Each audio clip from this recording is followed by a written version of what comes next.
Welcome to the Age Well Home and Lifestyle podcast. I'm your host, Kelly Bradley. I'm the founder of Age Well Home and Lifestyle. This podcast is rooted in one essential truth. To age well and thrive, we must be radically curious. Curious about who we really are, about what truly matters. Curious enough to question everything we've been told so we can finally design a life and home that reflects our truest selves. Here we treat life as our masterpiece. We see ourselves as detectives gathering clues, uncovering our deepest gifts, and consciously curating a lifestyle and home that is both healing and fulfilling. Join me for solo episodes and conversations with guests where I help us get closer to the root of living our best lives in mid-age and beyond. Alexis Baker is a board-certified music therapist, certified dementia practitioner, and founder of Bridgetown Music Therapy. Passionate about using music to make a difference in the lives of older adults living with dementia, her mission is to spark joy and connection through meaningful music engagement. In 2020, she became the innovator of Singing at Home and Music with Alexis, virtual music engagement programs for older adults living with dementia. Dive right into music therapy. Alexis, share a bit about what music therapy is. You're a board-certified music therapist, what your training is, so just dive right in. Sure. Well, that's a great question I get all the time. And a, a lot of people, majority of people, I would say, still don't fully understand music therapy. It is becoming more well known of a term, more of a household name a little bit here and there. But a lot of times people think it's I get questions like, so do you play music for depressed people? It's a very limited understanding, a very limited view. So that's kind of what I run into, and I'm constantly educating on what music therapy is. So it's important, first off, to understand that it is an organized healthcare profession. We are trained therapists. We are trained to do assessments and treatment plans and evaluation and documentation, all that scope of care that a physical therapist would do, that an occupational therapist would do. So we are trained therapists. We can co-treat with other therapists and other healthcare professionals. So you have the therapeutic side of things, and then we use music as our main tool, as the therapeutic medium, similar to other creative arts therapies like dance and movement. Um, there's a couple other ones. The plant one, I can't think of the name. I don't know the plant one. Plant therapy. We'll call it horticultural. There we go. I'm like, yes. But yeah, Art therapy. That's what I was thinking. Yes, That's what I was art thinking. therapy. Movement modality. Music is your modality to heal. Yes. It's our tool of choice in the therapeutic setting. And so we use music to address very specific goals and objectives. We are working towards progress. It's not just a random approach, it's a very intentional approach. And a lot of people who may see it from the outside might think, oh, it looks like you're just playing music. And it can look like that. But it's not just playing music. It's really inviting the clients into the process. It's not about performance on the therapist's part. They are the facilitator. They are the ones leading and guiding the client through this process. And so it's an invitation to engage in music, and that can be movement to music, singing, playing an instrument, songwriting, song lyric analysis, like just diving into song lyrics and seeing what they mean and how they make you feel and how they apply to your circumstances. It can be a very creative process. So that's kind of a lot, but Yeah. I hope it helps people understand it more. I think it's so important to understand that it's a degree that just like physical therapy, again, I'm a licensed physical therapist still for 25 years now. Nice. And we have specific goals. We have specific goals.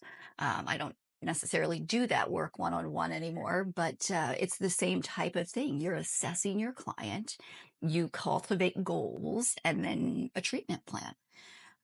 Is that correct? Right. You're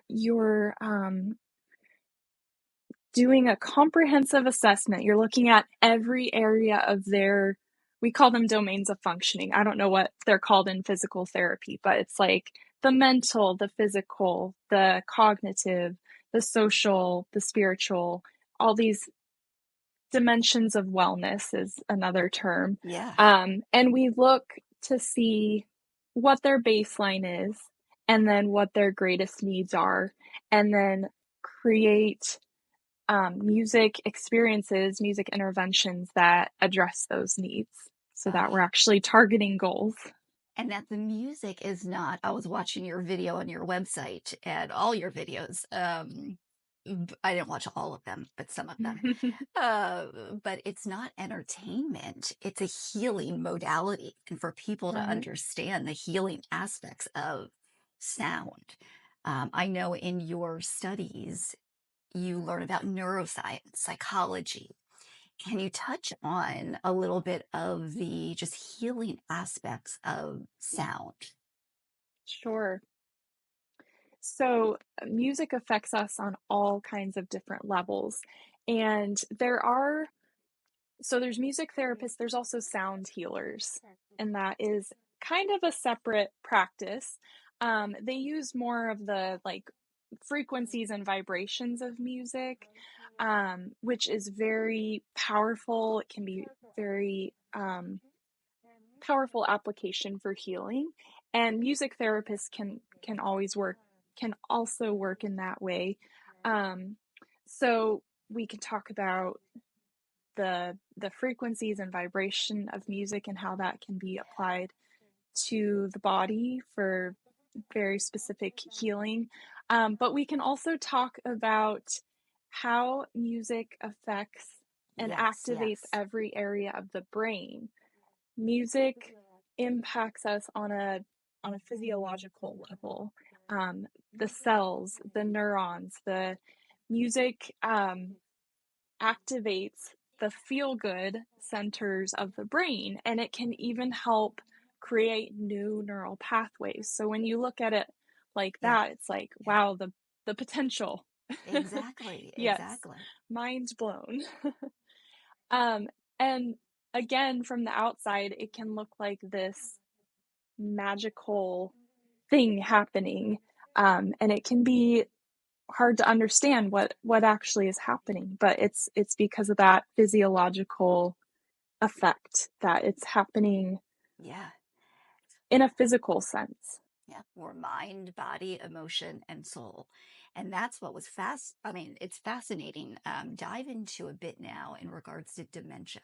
So you specialize in working with people with dementia.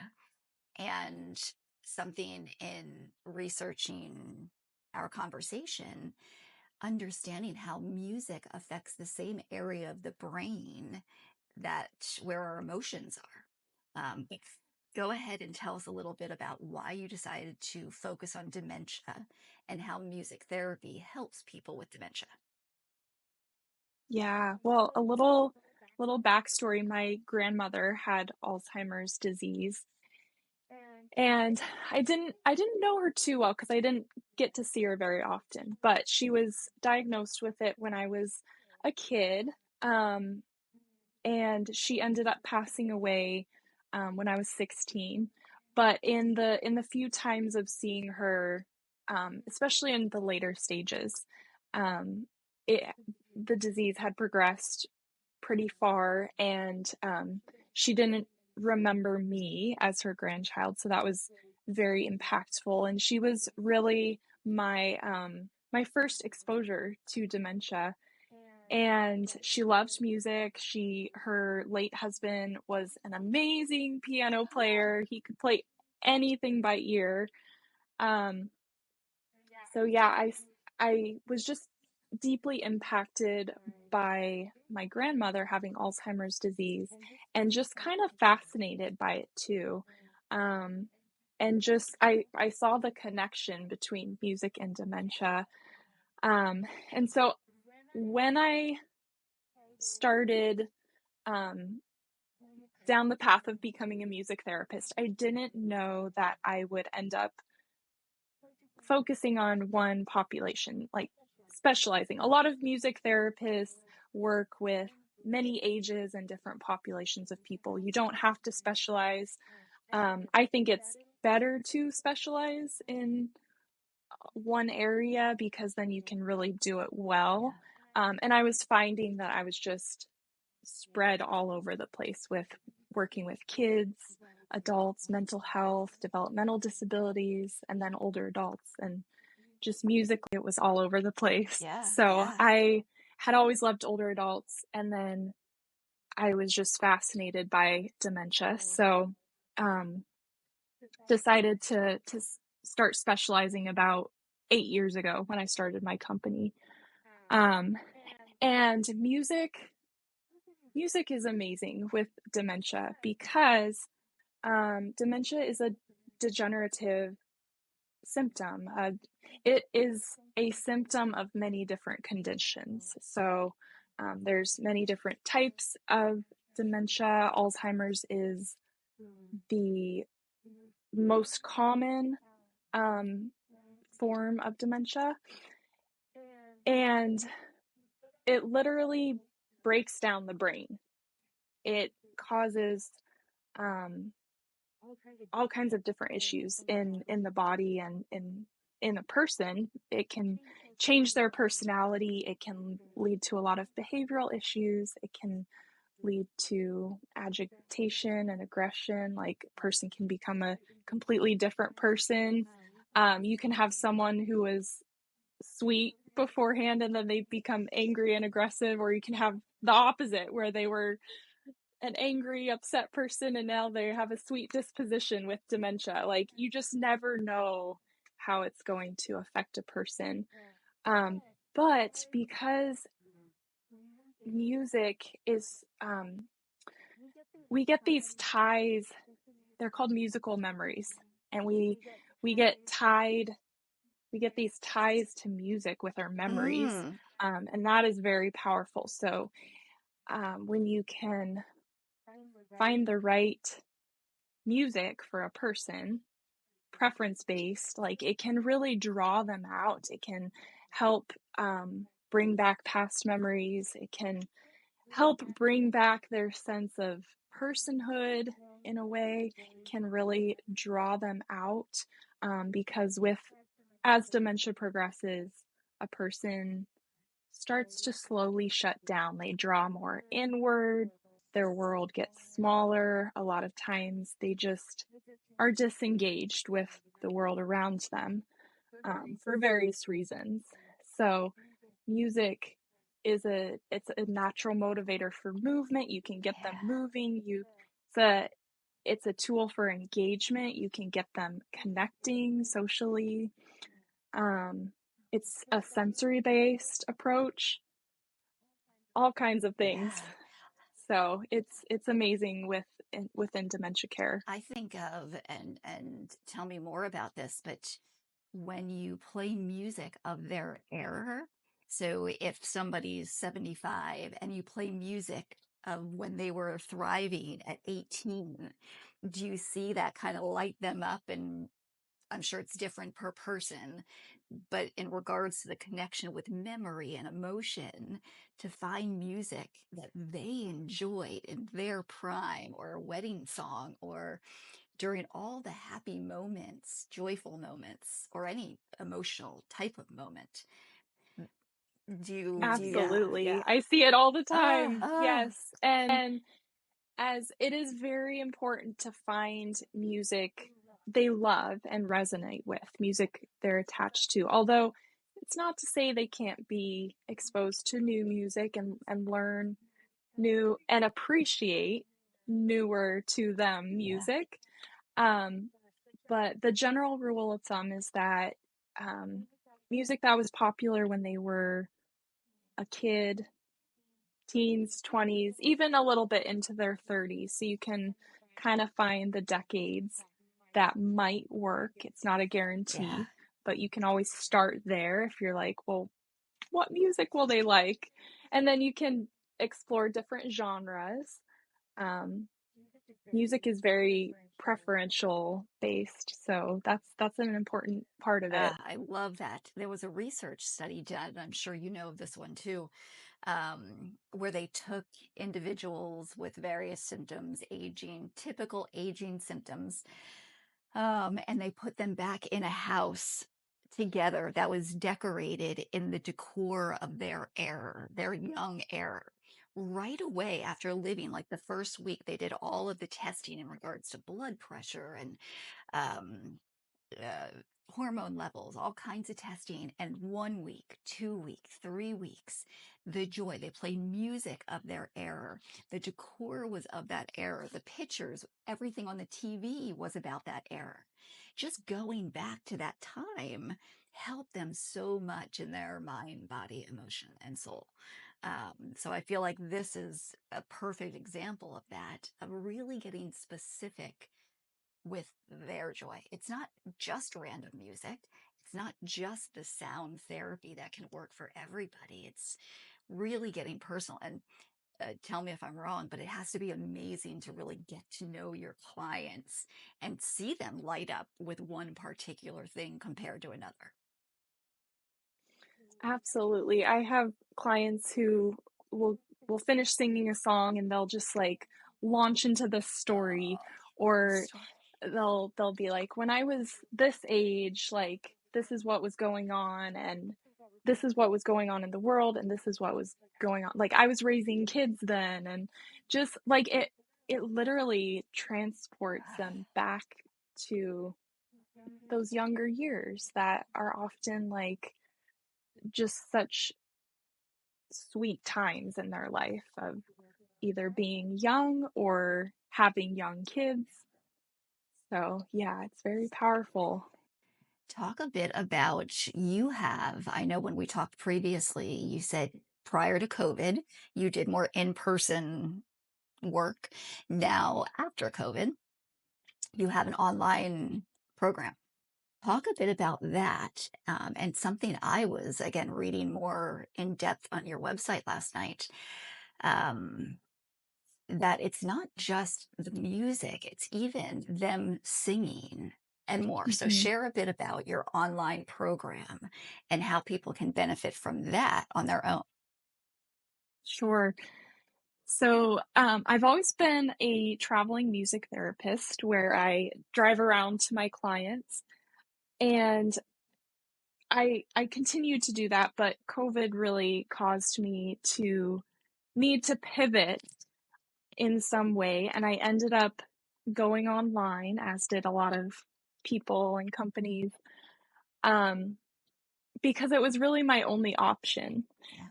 So I am fortunate to have a husband who's a professional videographer, and he started, it was actually his idea. He started filming me doing sessions, playing my guitar, singing, and kind of doing sessions as I would with clients, kind of interacting with the camera as if they're right there with me, and we're doing this together, and then we put the lyrics on the screen, and it was the best replacement for services at the time. But then as I continued and I launched this program, we had no idea what we were doing, because I had never done anything online with music therapy.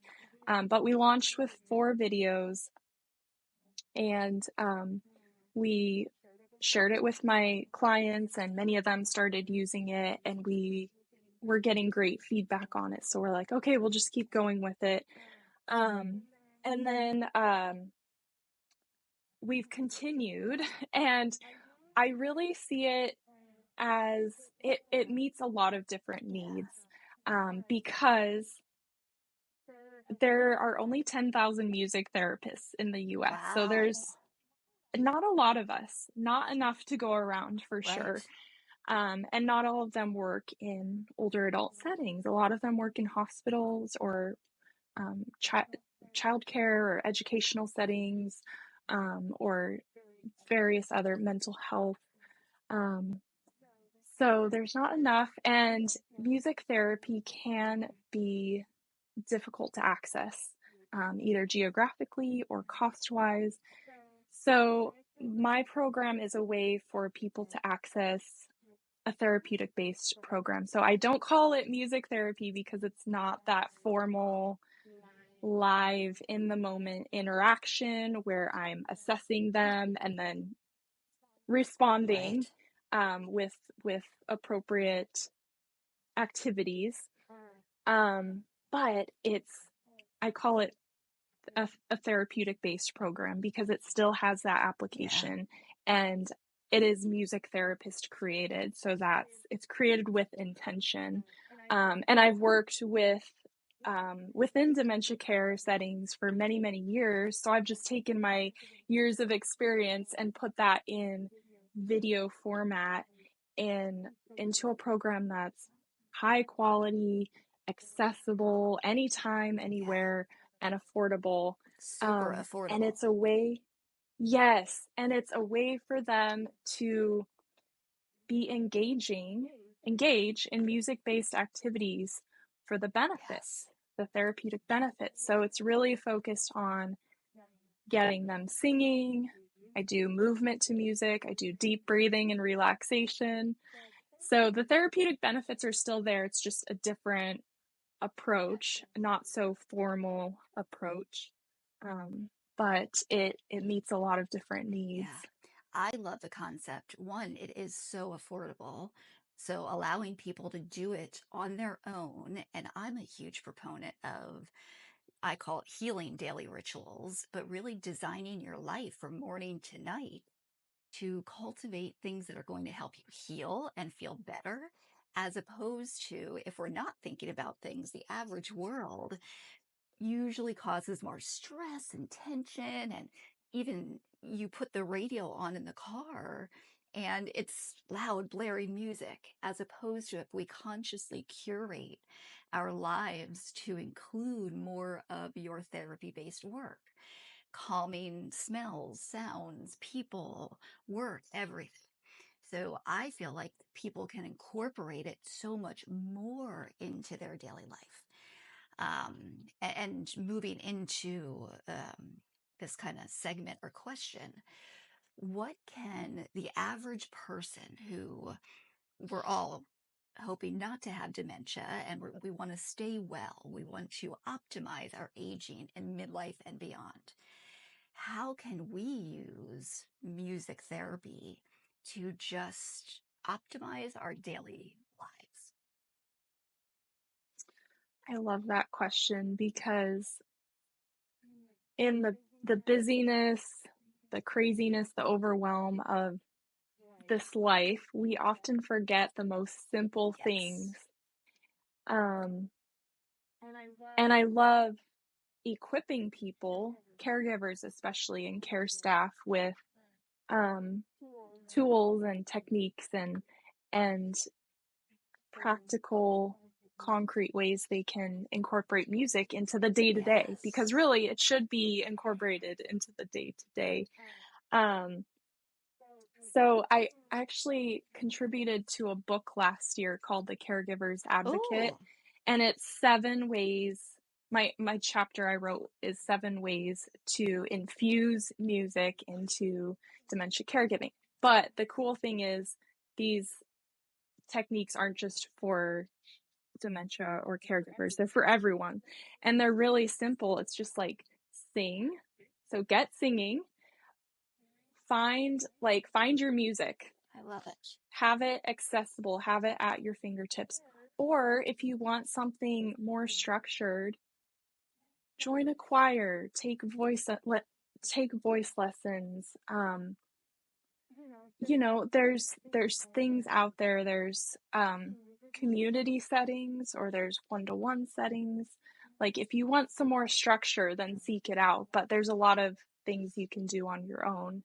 And then similarly, play. If you have instruments, play them regularly. You can. It could be a simple instrument like a tambourine or maracas, and you can just turn some music on and play along to it. And that rhythmic movement is like so good for you, and you'll really get into it. It might feel kind of funny or awkward at first, but you'll really get into it. And dance. So we have sing, play, dance, move to music. Um, yeah, find your music you love to move to. What music gets you moving? Music is a natural motivator for physical movement. Relax to music. So find music that calms you. Music can be energizing, but it can also be calming, and then everything in between. It can also heavily affect our emotions. And if you're needing to just process emotions, or music can be cathartic. If you need to just let some things out, like find the music that helps you do that. Yeah. Um, That one listen. there, oh, go ahead. Yeah. That one Yeah. there, during my healing journey, in the midst of my healing journey, I had a lot of learning to do about emotions. And part of one of the courses I took was cultivating a playlist for each emotion. So that if you're feeling anger, if you're feeling grief, if you're feeling sadness, if you're feeling joy, whatever it is, there's music to bring that out so you can actually process that energy in motion that needs to move through Mm-hmm. the body. Um, so your combining of music, dance, and just allowing. It's not like I feel like the modern world, we think too much about stuff like, oh my God, I can't just let myself go. But Yeah. turning the music on, and even if you can't necessarily dance, whatever Yeah. movements you can do, Right. Right. go ahead and continue. I And just had to just, share that. oh, yeah. And I definitely have personal experiences too. Um, I've made playlists for myself for different challenging periods of my life. Yes. Like when I was 19, I went through this really painful breakup, and I made a breakup playlist and just Yes. listened to it over and over, but it literally helped me get through that time. It was a support. Yes. And it helped me process those difficult emotions, and other periods throughout my life.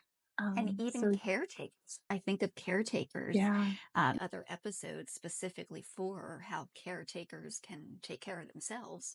But music, when when we're taking care of others, making sure we have something that can bring us into maybe more joy or awe or delight faster. So music specifically for tending to the person you're caring for, and then different music for that caretaker when they're ready to step away and just go into a little bit more vibrancy, maybe, or whatever type they need. yeah.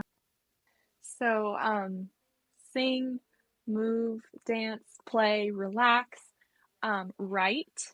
If you can experiment with writing music. Like it doesn't have to be this formal process. It could be uh, grabbing your phone's record app, just like recording a little melody, or I don't know, whatever comes to mind.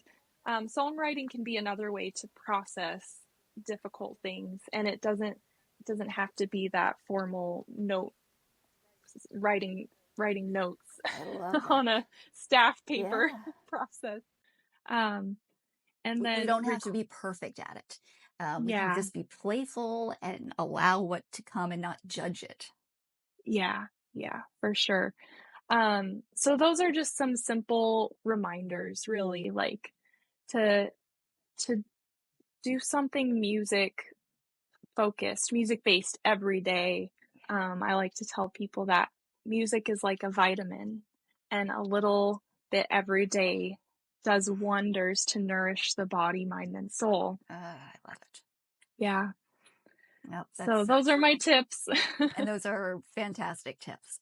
Again, I'm a big believer in just weaving the healing rituals into our lives and music. You Right. mentioned so many great ones: music, dance, play, writing. Um, and again, having fun with it, finding the music of their error. Um, and That's the key. You don't want it to be a burden. right, You wanna have fun with it, and a lot of people do feel awkward. They feel like they might be putting themselves out there, especially if they're doing it in a group or with a loved one, but it doesn't have to be perfect. It's not a performance. yeah. Um, we're doing it for the benefits, and And I feel like, so having fun is important. yeah. I feel like it can be an activity too. I find sometimes family members question, well, what do I do with them? And Right, this is an activity that you can do with your family members and have fun and look forward to it. All members can look right, forward to it. right. Um, And that's why I created the online program too, is so that caregivers have a starting point, because a lot of times they don't know where to start. And we've gotten the most amazing feedback from our members where, like, one woman said, your videos brought my mom so much joy in the last 6 months of her life. So yes. it was just the last 6 months of her life, but she engaged in music regularly through our online program, our videos. It made a huge difference for her. Yeah. And that's what we want. Share, I know you're located in Lake Oswego, so you're here in Yes. Oregon. Share the location that you work in, and then also your website and how people can subscribe to the program and anything else you want to. Yeah, so I am based in Lake Oswego, and I am taking on new in-person clients. I kind of do a 15-mile radius Okay. of Lake Oswego, and I don't have a lot of info on my in-person work on my website because it's very much focused on the online program right now. But um, you can learn a lot from our website. We have a lot of info on there. It's bridgetownmt.com, MT as in music therapy. And my email is Alexis at bridgetownmt.com. Reach out to me anytime to connect or with questions or whatever I can help with. I'm happy to help. Um, And I'll and link then all the information yeah, also so yeah, people make sure they get it right. yeah. So our website is a hub for a lot of info. All the online program info is on there, and then you can get in contact with us. Fantastic. We definitely have to do events, and obviously we'll talk more off of video. But just Yeah, the idea of aging well events with music right. and dance and bringing it all together and farm to table food. Um, but we'll talk more about that. So I will link everything in the show notes. And thank you. Thank you. It's such amazing work. And to see the difference in people before and after is amazing. Um, so thank you for joining me. Thank you, Kelly. Thanks for tuning in to the Age Well Home and Lifestyle podcast. If this episode sparks something in you, share it with a friend or family member. Let it be the start of a real life, meaningful conversation, because that's how we grow together. And I'd love to hear from you. What topics are you curious about? What questions are on your mind? Reach out and let's keep the conversation going. Until next time, stay curious, live true, and keep creating a life and home that's aligned with your truest self.